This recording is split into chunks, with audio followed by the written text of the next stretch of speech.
चलिए शुरू करते हैं लाभ और हानि पार्ट 3। सबसे पहले प्रश्न को अच्छा से समझ लेना है। पहला नंबर प्रश्न है, एक दुकानदार त्रुटिपूर्ण तराजू का प्रयोग करके सामान खरीदने में 10% का धोखा करता है तथा सामान बेचने में 10% का धोखा करता है, तो उसका लाभ प्रतिशत है। बहुत ही आसान प्रश्न है और वीवीआई प्रश्न है। इस तरह का प्रश्न एग्जाम में आता है। तो कोई भी दुकानदार सबसे पहले वस्तु को खरीद के लाता है, तो खरीदने के लिए जाता है तो वहां पर 10% का धोखा करता है और धोखा करता है फायदा के लिए, यानी कि ज्यादा खरीद के ले आता है। अब आपको समझना है कि क्या चीज खरीदने के लिए गया है, तो आपको मान के चलना है, जो भी चीज खरीदने के लिए गया है आपको मान के चलना है कि 100 खरीदने के लिए गया है। जैसे चावल खरीदने के लिए गया है तो 100 केजी चावल खरीदने गया है। अगर केला खरीदने के लिए गया है तो 100 केला खरीदने के लिए गया है। अगर तेल खरीदने के लिए गया है तो 100 लीटर तेल खरीदने के लिए गया है। आपको मान के चलना है आसान बनाने के लिए कि 100 खरीदने के लिए गया है। अगर आप 100 मान के चलेंगे तो बहुत ही आसान तरीके से सॉल्व हो जाएगा। तो कैसे सॉल्व करना है समझने का प्रयास कीजिएगा। तो जो भी दुकानदार है वो खरीदने के लिए गया है, तो क्या खरीदने के लिए गया है मैं पहले बोल चुका हूं कि जो भी आपको मान के चलना है, अगर चावल खरीदने के लिए गया है तो 100 केजी चावल खरीदने के लिए गया है। मतलब कि आपको सिंपल में मान के चलना है कि 100 खरीदने के लिए गया है। तो खरीदने के लिए 100 गया है, वहां पर 10% का धोखा करता है, यानी कि 10% अधिक लाता है। तो 100 का 10% निकालेंगे तो 10 ही होगा, यानी कि 100 खरीदने के लिए गया था लेकिन 10 ज्यादा लाया, यानी कि 110 लाया। इस तरीके से आपको समझना है। अगर एक बार अच्छा से सीख लिए, समझ लिए, तो फिर कभी कोई दिक्कत नहीं होगा। अब उसके पास बेचने के लिए इतना है। अब यहां पर आपको समझना है, 100 खरीदने के लिए गया था लेकिन 10% धोखा किया तो 110 खरीद के लाया, तो इसमें फायदा कितना हुआ, यानी कि 10 का फायदा हुआ। अब उसके पास बेचने के लिए इतना है। अब आपको समझना है कि उसके पास बेचने के लिए इतना है लेकिन इतना नहीं बेचता है, इतना नहीं देता है। यहां पर भी बेचने के समय 10% का धोखा करता है। तो इसका 10% आपको निकालना है। तो 110 का 10% कितना होगा, इस तरीके से आपको निकालना है। तो 1 0 कैंसिल, यहां से 1 0 कैंसिल, यानी कि यहां पर भी 11 यहां पर बचा लेता है, यानी कि धोखा कर लेता है। धोखा करके 11 बचा लेता है, यानी कि ये क्या हो रहा है, फायदा। तो यहां पर भी इसको 11 फायदा हो गया।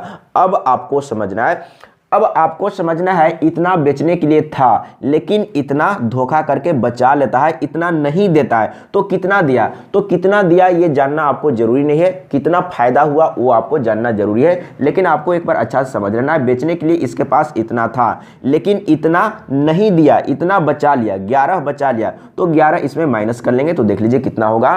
तो 1 दाएं 10, 10 में 1 घटाएंगे तो यहाँ पर 9 और यहाँ पर कितना है, 10 है। 10 में 1 घटाएंगे तो 9, यानी कि 99 ही दिया। देना चाहिए था कितना, 110, लेकिन दिया 99, यानी कि 11 बचा लिया, यानी कि 11 फायदा हुआ। और खरीदने के लिए गया था तो वहां पर भी 10 फायदा हुआ था और बेचने के समय 11 फायदा हुआ। तो टोटल फायदा कितना हुआ, यानी कि 21% का फायदा हुआ। अब यहाँ पर परसेंटेज में डायरेक्ट आ जाएगा क्योंकि हम लोग 100 मान के चले हैं। जब भी आप 100 मान के चलते हैं और जो भी वैल्यू आता है वो डायरेक्ट परसेंट में ही आएगा, तो इसका 21% होगा। अब मैं फॉर्मूला बताऊंगा, एक बहुत ही आसान फॉर्मूला है, अगर याद कर लेंगे तो फिर कभी नहीं भूलेंगे। एक बार सीखना है, समझना है। और मैं यही कहूंगा, अगर आप हमेशा के लिए मैथ सीखना चाहते हैं तो एक बार अच्छा से कॉन्सेप्ट को समझिए। कॉन्सेप्ट को समझे रहेंगे तो कहीं से भी प्रश्न घुमा फिरा के दिया हुआ रहेगा तो आप आसान तरीके से बना सकते हैं। अब मैं एक फॉर्मूला बताऊंगा, तो इसमें क्या है, एक चीज आपको याद रखना है, धोखा कर रहा है, खरीदने के समय धोखा किया, बेचने के समय धोखा किया, यानी कि दोनों जगह में दोनों बार फायदा कमा रहा है। तो फायदा कमा रहा है तो आपको क्या करना है, तो खरीदने के समय 10% का धोखा किया यानी कि फायदा किया, तो यहां पर 10 लिखेंगे, प्लस बेचने के समय, अब आपको समझना है कि बेचने के समय भी 10% का धोखा कर रहा है तो वहां पर भी फायदा हो रहा है तो उसको भी प्लस में लेना है, यानी कि 10 + 10 करेंगे और दोनों को गुना करेंगे तो दोनों प्लस में है, यानी कि दोनों समय फायदा हो रहा है तो दोनों प्लस में लेना है। तो दोनों प्लस में है तो दोनों को गुना करेंगे तो प्लस ही होगा और दोनों को यहाँ पर गुना करना है, तो गुना कर दिए और बटे में 100 कर देंगे, आंसर आ जाएगा। देख लीजिए, तो यहाँ पर जोड़ेंगे तो कितना होगा, यानी कि 20 होगा। और यहाँ पर देख लीजिए ऊपर में भी 100 और नीचे में भी 100 कट गया, तो यहाँ पर कितना बचेगा 1, यानी कि यहाँ पर 1 हो गया, यानी कि 20 + 1 यानी कि 21% का फायदा हुआ है। देख लीजिए बहुत ही आसान तरीके से सॉल्व हो जाएगा, लेकिन एक बार सीखने का प्रयास कीजिए। मैं बार बार बोलता हूँ कि सिर्फ और सिर्फ ट्रिक के पीछे नहीं भागिए। मैं कहना चाहूँगा जिन लोगों का मैथ का कॉन्सेप्ट अच्छा हो चुका है, आप ट्रिक के पीछे भागिए, ट्रिक को याद कीजिए, ट्रिक बनाइए। और जो लोग स्टार्ट किए, मैथ अभी पढ़ना स्टार्ट किए हैं, तो मैं उन लोगों को सलाह दूंगा कि सबसे पहले कॉन्सेप्ट को अच्छा से समझिए और चैप्टर वाइज पढ़िए। कोई भी चैप्टर लीजिए, उस चैप्टर को अच्छा से पढ़िए, तभी मैथ अच्छा हो पाएगा। अगर आप थोड़ा थोड़ा पढ़ेंगे, सिर्फ ट्रिक को पढ़ेंगे, तो फिर कहीं से अगर घुमा फिरा के प्रश्न दे दिया तो फिर नहीं बन पाएगा। इसीलिए मैं कहता हूं कि सबसे पहले कॉन्सेप्ट को अच्छा से समझिए, उसके बाद आप ट्रिक बनाइए, ट्रिक के पीछे भागिए। तो बिल्कुल इसका सही आंसर आ चुका था। अब चलते हैं अगला प्रश्न। तो यहां पर देखिए ये जो प्रश्न है सेम प्रश्न है, अगर आप फॉर्मूला याद किए हैं तो फॉर्मूला से बन जाएगा।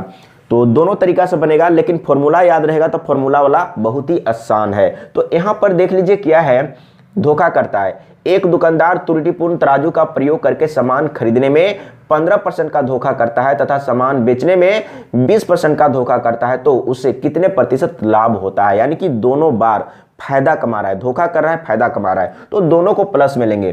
तो 15 + 20 करेंगे, फटाफट ये काम करना है, और दोनों को गुना करेंगे तो 15 × 20 हो जाएगा और बटे में 100 कर देना है, आंसर आ जाएगा। तो देख लीजिए सबसे पहले एक 0 काट लेते हैं, इसके बाद 2 से काटते हैं, 2 × 5 = 10, इसके बाद 5 से इसको काटते हैं, 5 × 3 = 15। अब यहाँ पर देखिए इसको जोड़ेंगे तो कितना हो जाएगा 35, यहाँ पर 35 हो गया, और प्लस में कितना है 3 है, तो जोड़ लेते हैं तो कितना हो जाएगा 38, यानी कि 38% का फायदा हुआ है। तो इस तरीके से आपको सॉल्व करना है, एक बार अच्छा से सीखिए। तो देख लीजिए कहां पर है, यानी का ऑप्शन सही है। अगला प्रश्न तीसरा नंबर, सभी को सॉल्व करके देख लेना है। ऐसा आपको नहीं समझना है कि एक ही जैसा प्रश्न है तो इसको सॉल्व नहीं करेंगे, इसको नहीं देखेंगे, लेकिन आपको देखना है कहीं पर आपको सॉल्व करने में, कहीं पर काटने में भी प्रॉब्लम हो सकता है, तो वहां पर भी आपको सीखना है कि आपको काटना कैसे। जैसे यहां पर क्या दिया हुआ है, एक दुकानदार त्रुटिपूर्ण तराजू का प्रयोग करके सामान खरीदने में 18% का धोखा करता है तथा सामान बेचने में 18% का धोखा करता है, तो उसे कितने प्रतिशत लाभ होता है। तो आपको क्या करना है, दोनों समय धोखा करता है फायदा के लिए, तो दोनों को प्लस में लेंगे। अगर कहीं पर लॉस हो रहा है तो उसको माइनस में लेंगे। एक चीज आपको याद रखिएगा, जहां पर लॉस होगा उसको माइनस में लेंगे, लेकिन यहां पर धोखा कर रहा है फायदा के लिए, तो दोनों को प्लस में लेंगे। तो क्या करना है आपको, 18 + 18 करना है, और यहां पर गुना 18 × 18 कर देना है, और बटे में 100 कर देना है। देखिए अब यहां पर आसान तरीके से नहीं कटेगा, तो आप इसको कैसे सॉल्व करेंगे। तो सबसे पहले इसको तो जोड़ना है, 18 × 36, यहां पर 36 हो गया। अब यहां पर ध्यान दीजिए, तो सबसे पहले 9 से इसको काटते हैं, मतलब कि 2 से काटेंगे, तो 2 × 9 = 18, 2 × 9 = 18 हो गया। इसके बाद इसको काटते हैं 2 से, तो 50 × 2 = 100। इसके बाद 2 × 9 = 18 और 25 से इसको काटते हैं, मतलब कि कितना हो जाएगा, हाँ 2 से काटेंगे, इतना हो गया। अब आपको समझना है, यहां पर 25 आ गया और यहां पर 9 × 9 = 81। अब कैसे सॉल्व करना है समझने का प्रयास कीजिएगा। तो यहां पर कितना है, 9 × 9 = 81 और बटे में 25 है। अब इसको आप कैसे सॉल्व करेंगे, अब यहां पर आपको दिमाग लगाना है। अगर दिमाग लगाएंगे तो बहुत ही आसान तरीके से सॉल्व हो जाएगा। देखिए कैसे सॉल्व करना है, 25 से डिवाइड करना तो बहुत ही मुश्किल है, तो आपको क्या करना है, इसमें भी 4 से गुना कर देना है और इसमें भी 4 से गुना कर देना है। तो देखिए ये क्या हो जाएगा, 100 हो जाएगा। जब 100 हो जाएगा तो बहुत ही आसान तरीके से सॉल्व हो जाएगा। समझने का प्रयास कीजिए। इसीलिए मैं कहता हूं कि सेम प्रश्न है, आप सोच रहे होंगे कि एक ही जैसा है तो हम टाइम को क्यों बर्बाद करें, लेकिन यहाँ पर टाइम की बर्बादी नहीं, यहाँ पर भी आप कुछ ना कुछ सीख रहे हैं। तो यहाँ पर देखिए 4 से गुना करेंगे तो 4 × 4 हो जाएगा, इसके बाद 4 × 8 = 32, इतना हो गया। अब बटे में कितना है, 25 × 4 = 100, तो यहाँ पर 100 है। अगर बटे में कहीं पर भी 100 रहेगा, देखिए यहाँ पर भी हम लोग क्या कर सकते थे, अगर नहीं काटते तो 100 नीचे में था तो आसान था, लेकिन आपको 18 × 18 करना था। अगर 18 × 18 कर लेते तो यहाँ पर भी काट-कूट करने का कोई ज़रूरत नहीं था। तो यहाँ पर देख लीजिए अब क्या करेंगे, जैसे 36 है यहाँ पर और प्लस, तो यहाँ पर 1 और 2 0 है, तो दाहिने तरफ से 2 अंक के बाद पॉइंट बैठा देंगे, यानी कि यहाँ पर पॉइंट हो जाएगा। देख लीजिए इतना होगा। अब इसको जोड़ देना है तो कितना होगा, यानी कि ये 3 इसमें जुटेगा तो कितना हो जाएगा 39, और पॉइंट में उधर रह जाएगा तो इतना होगा। देखिए इतना आंसर आ गया है। तो कहाँ पर है, देख लीजिए 39.24। तो कौन सा है 39, तो का ऑप्शन सही है। तो अगर आपको समझना है, अगर यहाँ पर आप ऐसा ही दिमाग लगाते, अगर 18 गुने 18 करते तो 18 गुने 18 का मतलब 18 का स्क्वायर, अगर 18 का स्क्वायर याद रहता तो बहुत ही आसान तरीके से सॉल्व हो जाता। तो 18 का स्क्वायर कितना होता है, यानी कि 324 होता है। तो यहाँ पर 324/100 था, तो देखिए कितना आसान होता। अब यहाँ पर आपको समझना है, तो यहाँ पर आपको काटने का जरूरत नहीं था, डायरेक्ट आप क्या कर सकते थे, यानी कि इधर से 2 अंक के बाद पॉइंट यहाँ पर बैठा देते तो ये काम कंप्लीट हो जाता, और इसमें जोड़ देते। देखिए आसान तरीके से सॉल्व हो रहा है। तो इस तरीके से आपको सीखना होगा। बहुत ऐसे लोग हैं कि सेम प्रश्न आता है तो कुछ लोग सोचते हैं कि एक ही जैसा है, क्यों देखें, क्यों टाइम को बर्बाद करें, लेकिन आप कुछ ना कुछ सीखते हैं। और मैं यही कहना चाहूँगा कि आप जानते हैं कि बूंद बूंद से घड़ा भरता है, या बूंद बूंद से एक महासागर बन सकता है। तो उसी तरीके से आपको छोटा छोटा चीज़ सीखना होगा। छोटा छोटा चीज़ सीखेंगे तभी आपका मैथ अच्छा होगा और कॉन्फिडेंस आएगा। अगला प्रश्न 4 नंबर, इसमें क्या बोल रहा है एक बार अच्छा से समझना है। अगर एक बार अच्छा से सीख लिए, समझ लिए, तो फिर कभी कोई दिक्कत नहीं होगा। इसमें क्या बोल रहा है, एक व्यापारी अपने सामान को क्रय मूल्य पर बेचने का दावा करता है, परंतु 1 किलोग्राम के स्थान पर 800 ग्राम बाट का ही प्रयोग करता है, तो उसका लाभ प्रतिशत बताइए। देखिए ये प्रश्न तो बहुत ही आसान है, सभी लोग से बन जाएगा, लेकिन इसी पर एक आधारित प्रश्न मैं दूंगा, शायद किसी से नहीं भी बन सकता है। तो आपको ऐसा नहीं समझना है कि आसान प्रश्न है या एक ही जैसा है, सभी को देखना है, प्रत्येक क्वेश्चन को देखना है, अच्छा से समझना है। एक व्यापारी अपने सामान को क्रय मूल्य पर बेचने का दावा करता है, परंतु 1 किलोग्राम के स्थान पर 800 ग्राम बाट का ही प्रयोग करता है, तो उसका लाभ प्रतिशत है। तो सबसे पहले आपको अच्छा से समझना है लाभ प्रतिशत, एक बार सीखना होगा। लाभ प्रतिशत बराबर क्या होगा, तो 1 किलोग्राम देना चाहिए था, यानी कि 1000 देना चाहिए था, लेकिन 800 ग्राम दे रहा है। अब यहां पर आपको समझना है, तो कितना कम दिया, यानी कि 200 ग्राम कम दिया, तो 200 ग्राम को ऊपर में रखेंगे, और कितना दिया, यानी कि 1 केजी देना था, लेकिन 800 ग्राम ही दिया। तो यहां पर आपको क्या करना है, यानी कि 1000 ग्राम माइनस 200, लेकिन यहां पर हम लोग डायरेक्ट भी लिख सकते थे, मतलब कि 1000 माइनस 200 यानी कि 800, कितना दिया है 800 दिया है, तो यहां पर आपको 800 ही लिखना है, लेकिन एक बार आपको अच्छा से समझना है, और गुने में 100 कर देंगे तो प्रतिशत में बदल जाएगा। अब यहां पर आपको समझना है, तो कितना कम दिया, 1 किलोग्राम देना चाहिए था, लेकिन 800 ग्राम दिया, यानी कि 200 ग्राम डंडी मार दिया, यानी कि कम दिया, 200 ग्राम कम दिया, और रियल में कितना दिया 800 ग्राम। तो यहाँ पर आपको ये वाला डायरेक्ट 800 ग्राम लिखते तो भी आसान था।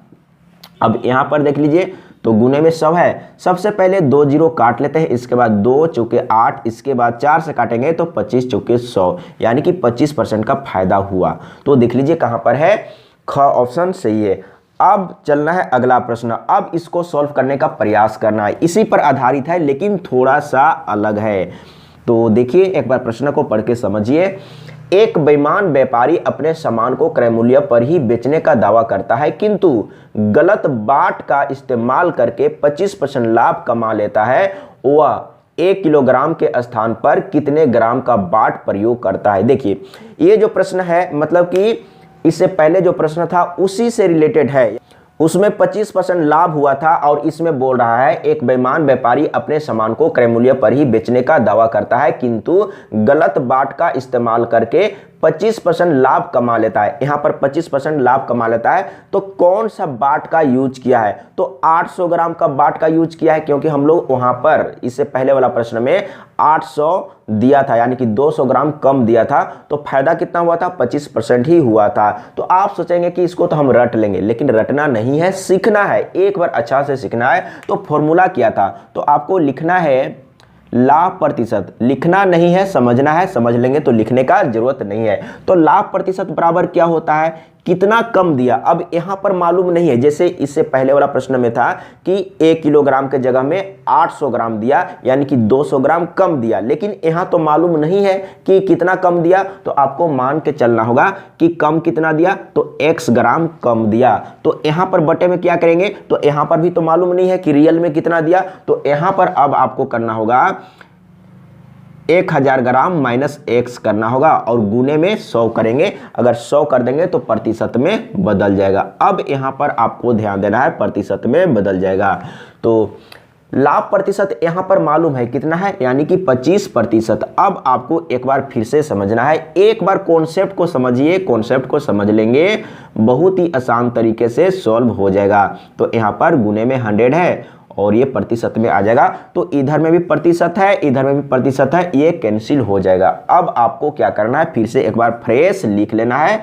तो यहां पर है x बटे 1000 माइनस x है और गुने में 100 है। अब यहां पर आपको समझना है, तो यहां पर बटे में कुछ नहीं तो 1 है। अब तिरछा तिरछी गुना कर देना है, तो इसको इसमें गुना करेंगे तो कितना होगा, यहां पर इसमें गुना कर देते हैं तो 25 और 3 0 हो जाएगा। इसके बाद गुना होगा, यानी कि यहां पर 25 x हो जाएगा और इधर में कितना है, यानी कि यहां पर है x, 100x है, इधर में क्या है 100x है, यानी कि ऊपर में कितना है 100 गुने x है, तो इधर में 100 गुने x बचेगा, यानी कि इसको गुना कर दिए।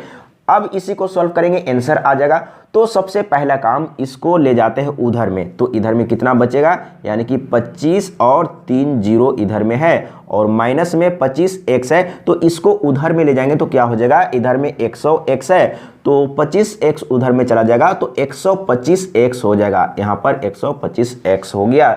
इसके बाद आपको काट लेना है, तो सबसे पहले 25 से काट लेते हैं, आसान है। तो 25 25 125, यानी कि यहाँ पर क्या हो जाएगा 25 25 125 और 25 से इसको काटेंगे तो 25 एकम 25 और 3 0 यहाँ पर बैठा दिए इस तरीके से। इसके बाद 5 से काटेंगे तो क्या होगा, 5 दूना 10 और 2 0 बच जाएगा, यानी कि x बराबर कितना आ गया, x बराबर आ गया 200। अब यहां पर आपको समझना है कि x हम लोग किसको मान के चले थे, यानी कि इतना कम दिया, यानी कि 200 ग्राम कम दिया। अब आपको समझना है 200 ग्राम कम दिया तो कौन सा बाट का यूज किया, यानी कि 800 ग्राम का बाट का यूज किया। इस तरीके से आपको समझना है। तो देख लीजिए कहां पर है, ग ऑप्शन सही है। आप देख रहे होंगे कि बहुत बड़ा हो गया, लेकिन मैं समझाने के चलते किया हूं। जैसे इसको लिखना कोई जरूरी नहीं था, यहाँ पर इतना लिखना कोई जरूरी नहीं था, इतना लिखना कोई जरूरी नहीं था, आपको डायरेक्ट में लिखना था और शॉर्टकट में आपको सॉल्व कर देना चाहिए था, आंसर आ जाता। तो एक बार अच्छा से सीखना होगा। अगर एक बार अच्छा से सीखेंगे समझेंगे तभी आप शॉर्टकट कर पाएंगे। अगला प्रश्न देखते हैं कि आगे है या नहीं। इतना ही था इसमें। अगर कहीं पर समझने में प्रॉब्लम हो रहा है तो कमेंट में लिख के बताइएगा, मैं फिर से समझाने का प्रयास करूंगा। आज के लिए इतना ही। जय हिंद, वंदे मातरम।